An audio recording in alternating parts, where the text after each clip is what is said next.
ঠাকুর ভক্তদের প্রতি বললেন, ভক্তির সার ঈশ্বর তাই সর্বভূতে আছেন।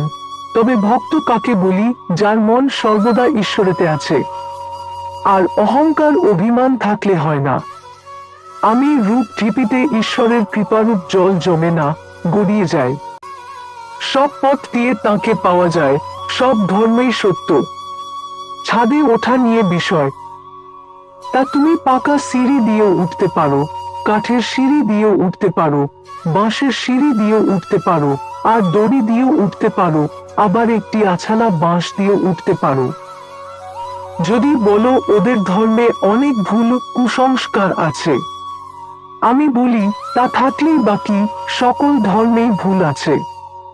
সবাই মনে করে আমার ঘড়ি ঠিক যাচ্ছে।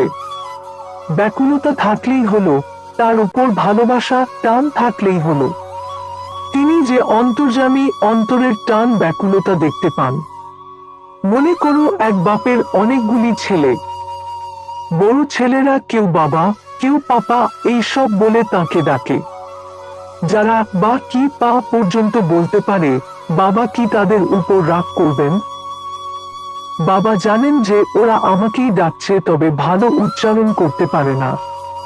বাপের কাছে সব ছেলেই সমান। আবার ভক্তেরা তাঁকেই নানা নামে ডাকছে, এক ব্যক্তিকেই ডাকছে। এক পুকুরের 4টি ঘাট।